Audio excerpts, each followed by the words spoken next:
Hello, we're going to actually do sections 1.8 and 1.9 because for Calc survey, because 1.8 is mostly review and hopefully, and a lot of 1.9 will also be review. So, okay. So 1.8, new functions from old. So in the real world, functions frequently occur when some quantity depends on the variable that in turn depends on another variable. Functions like this are called composite functions. So an example, suppose an oil tanker is leaking oil. We want to be able to determine the area of the circular oil patch around the ship. Determine the oil is leaking from the tanker in such a way that the radius of the circular oil patch around the ship is increasing at a rate of 3 feet per minute. Find a function of the area of the oil spill as a function of time. All right, so your area formula for a circle is pi r squared, but that radius depends on, it says the rate is 3 feet per minute. So we're going to replace that r with 3m. And that's going to give us now an area function that's not in terms of the radius, but now is in terms of time, minutes. So our area formula depends on the rate at which the oil is spilling.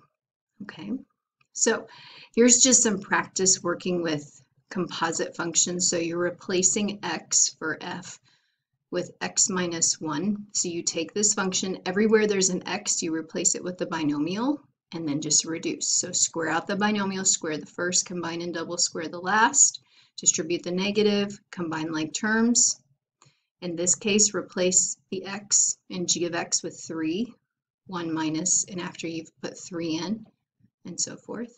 In this case, you replace x for the function f with the entire function g of x, and so forth, and then simplify. So square the first, combine and double, square the last, distribute your negative, combine like terms. And then finally, just a reminder of this other notation for composite, you do f of negative 2, and then whatever you get for that answer is what you'll plug into g, which is what I've done here.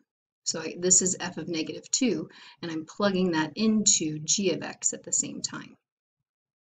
You could go off to the side and get f of negative 2, and whatever number you get from that, put that into g. It can be done both ways. And then just a reminder, stretching and shifting of graphs. So the graph of y equals c times f of x. C, depending on if it's greater than 0, it's a vertical stretch. I always tell students if it's a number greater than 1, think of it as height. You'd sit up taller, making yourself skinnier. But if it's a number between 0 and 1, you're slouching and making yourself fatter to help you remember. Then if c is less than 0, the graph reflects about the x-axis. So it's going to flip the graph.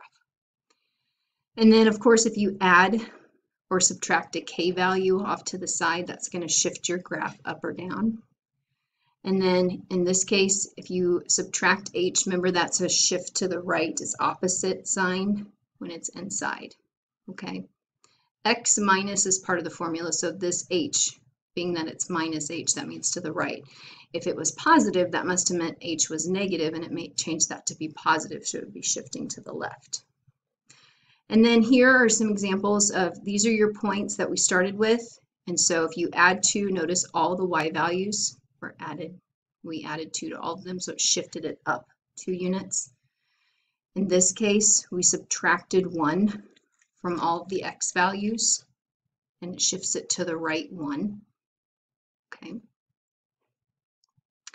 Then, let's see here. In this case, we're going to take all the y values and cut them in half. All right, so it shrunk it. And then this last one, it flips all of them. So we take all of the y values and change the signs. Okay. I think I said subtract 1. I meant to say add 1 to all of your x values up here. And it shifts them all to the right. Okay, so if you have questions on any of the stuff from 1.8, just email me. It should hopefully be review, and don't skip on the practice, especially these types of questions where they start to apply your composite functions to real life. That's what's going to be new in this book, so you make sure you practice those. All right, so 1.9, again, is more review, but when I taught Honors Algebra 2, And even with my calculus students, I still see students struggle with these problems. So directly proportional is just y equals kx. K is your constant of proportionality. That's your k. And k is always in the numerator, always. And then if it's directly proportional, you multiply. Now, if it's inversely proportional, notice your k is in the numerator. You then divide by what it's inversely proportional to. And then finally, a power function. So again, look, k is in the numerator, and then x to the power of p. Now, what I like about these is they tell you exactly what to write. So many areas of the Northern California depend on the snowpack of the Sierra Nevada mountain range for their water supply. The volume of water produced from melting snow is proportional to the volume of snow. There it is. It spells it out for you. So the volume of water, V sub W, equals is proportional, meaning K times, don't forget your constant of proportionality here, times the volume of the snow. Now, from there, your next step is always going to be to find that K value. So they're going to give you an ordered pair to plug in. Meteorologists have determined 250 cubic centimeters of snow will melt to 28 cubic centimeters of water. There it is. So put 28 in for your volume of water, 250 for your snow, divide over, there's your K. Now you can write your model. There's our nice pretty model. And now I can plug in whatever they give me to solve for whatever they're asking for. How much water does 900 cubic centimeters of melting snow produce? Plug your 900 in, multiply by 0.112, and there it is. Don't forget your units. All right, here's another one. When a person swims underwater, the pressure in his ear is proportional to the depth at which he is swimming. Okay, so another very straightforward one. Pressure in his ears, P, is proportional, K times depth at which he's swimming, D. There it is. They gave me an ordered pair to plug in to get K. I get the model and then actually get to stop. Write a formula. Done. Okay, then it follows up with, is it safe for an amateur diver to swim where the water pressure is 65 psi? How deep can an amateur diver swim? So in this case, you set it equal to 65, divide over, you get this depth, which is roughly, and now it's in inches, so which is roughly 151 feet. Okay. So, and guys, just practice these. I didn't give you any inversely proportional, but there will be some in your homework. So watch out for that inversely. Watch out for that word in front of proportional. All right, now this last part ends with a review. So here's a nice, pretty polynomial function. So remember, n is the degree of your function. Also tells us how many solutions, how many times it could cross the x-axis. A sub n is your leading coefficient. And then A initial is where it crosses the y-axis. It's your vertical intercept. Now, if the signs are the same, if your A sub n is even and positive, then the end behavior is going up. If the leading coefficient is negative and even, then both end going down. Okay. And then if your n is odd and your A sub n is positive, then now if I see positive, I know it ends going up. But if it's odd, it's going to be opposite. I always think of the end behavior. If it's positive, it ends going up, and if it's even, then I know it's the same. Negative, it ends going down, even, it's the same. So look, negative, it ends going down, and since it's odd, I know it's opposite. That's how I do it. All right? Okay, ooh, and here's a blast from the past here, supply and demand and other functions. So a company finds that the average number of people attending a concert is 75 if the price is $50 per person. At a price of $35 per person, the average number of people in attendance is 120. Assume that the demand function is linear. Find the function that will calculate revenue in terms of quantity. Now you might say, what is this problem doing in this section? Well, you can since you can already see the answer, you can see that it's a polynomial function, right? But anyways, I like this problem because this happens a lot, where you're not given the demand function, so you have to use the ordered pairs to help you find it. And it does say revenue in terms of quantity. So notice we're going to make our X value quantity and our Y value in terms of dollars. So write the two ordered pairs, 75 when the price is 50, and then our 120, 35. Find your slope. They told us it's linear. Write your equation in terms of Q.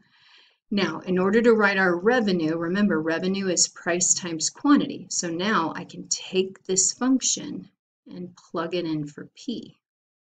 And I get this function. So now I have a revenue function that's in terms of quantity, and then I just distributed the Q, and I get a polynomial function. All right. Okay, and then this last part is just another little review section.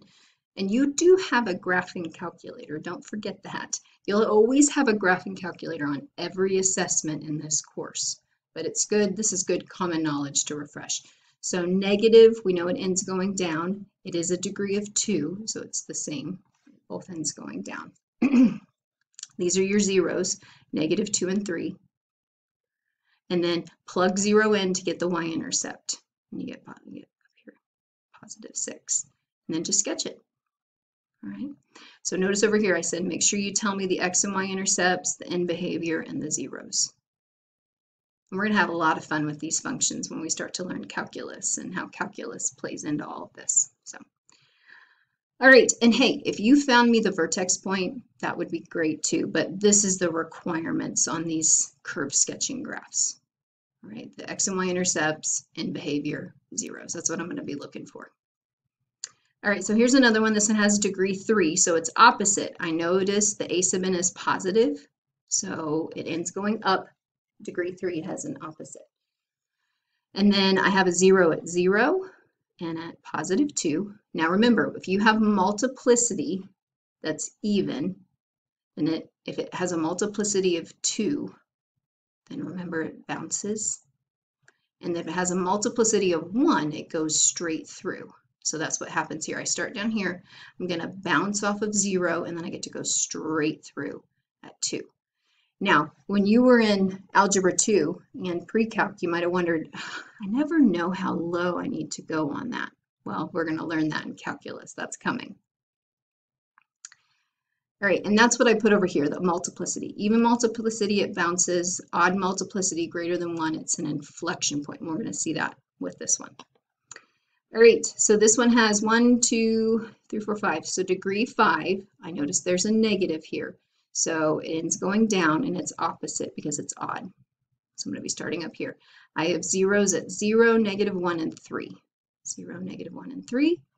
Now multiplicity 1 at 0 and negative 1. So I get to go straight through those, but at positive 3, I have an inflection point, meaning I change concavity. So I don't know how I change it yet. We'll have to start sketching. So I'm going to start from up here. I get to go straight through these two zeros, and I'm going to curve around. So here's what I realize. Okay, I'm going to have to create that inflection point. And if you want to kind of help doing this, think of a parabola. You're going to start a parabola, and instead of continuing that parabola, you're going to start a new parabola that's now going down instead of going up. So it's really just two parabolas to help you if you really are not very good at sketching these. So this is half of one parabola, and this is the other half of the other parabola, if you need help. We're going to have lots of practice in the future doing these, so don't worry too much. All right, and then here's just an extra fun example down here at the bottom. So lots of degrees, so it ends up being a degree of 14, and since it's negative, it's down. And then you get to practice bounce, bounce. This one has an inflection point, and this one gets to go straight through, so you kind of sketch along, all right? But the end behavior is what helps to make sure you've done it correctly. So if you go through all your zeros and don't end up, so you know you start down here, and if you don't end up going down at the end, you screwed up somewhere along the way, okay? So lots of review, and there's a little bit of new concepts within, so make sure you're doing the homework, refreshing your memory on these concepts, and email me if you have any questions.